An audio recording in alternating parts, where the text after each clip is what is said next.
What's up, guys? This is the Honest Outlaw here, and something pretty interesting happened today. A couple hours ago, the U.S. military, or mainly the U.S. Army, announced that the new pistol that they will be using over the old Beretta M9 will be the Sig P320. That came as kind of a surprise to me and kind of a lot of people.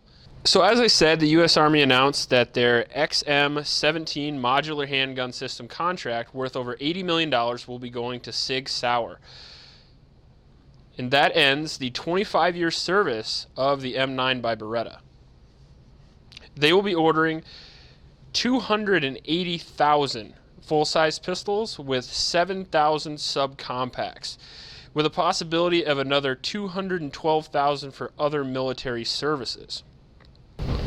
According to the U.S. Army Contracting Command, on behalf of Project Manager Soldier Weapons, the government awarded the indefinite delivery, indefinite quantity contract with a fixed firm price delivery orders to Sig Sauer Incorporated.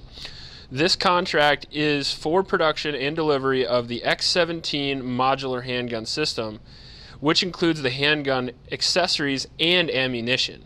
We are both humbled and proud that the P320 was selected by the U.S. Army as the weapon of choice, says Sig Sauer President and CEO Ron Cohen.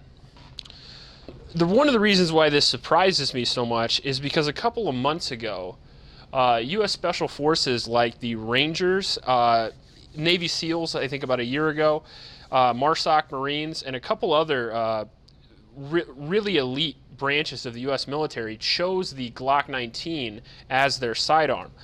So since they chose the Glock, I assumed that the military would go with the Glock. The contract itself ended up coming down to Sig Sauer and Glock, well, so the rumors say.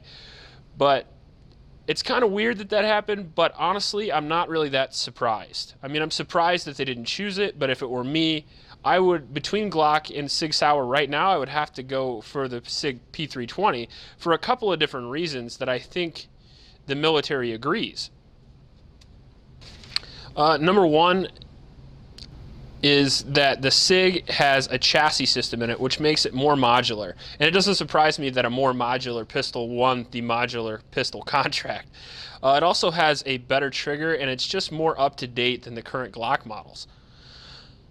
And that, compared to the M9, well, first off, it is lighter than the M9. It's going to be easier to carry, and for military personnel, a sidearm really is a secondary, and your rifle really is your primary. So a lighter sidearm that you're probably not ever going to use, I think, is a good idea. It's also easier to operate and learn to use. So if you get a lot of people that have never even held a pistol before, it's easier to teach a striker-fired system with no safety on it at all that they have to worry about, especially a frame-mounted safety, or especially a slide-mounted safety, which I think is ridiculous.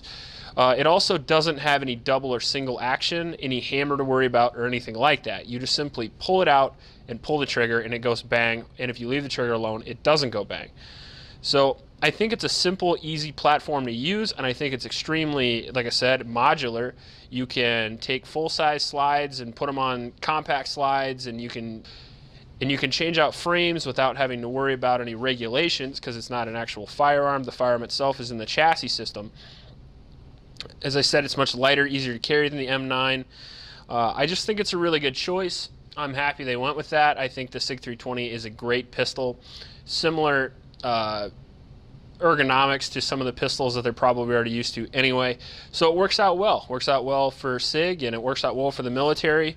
If it were me, between the Sig P320 and the M9, I would go Sig 320 all day.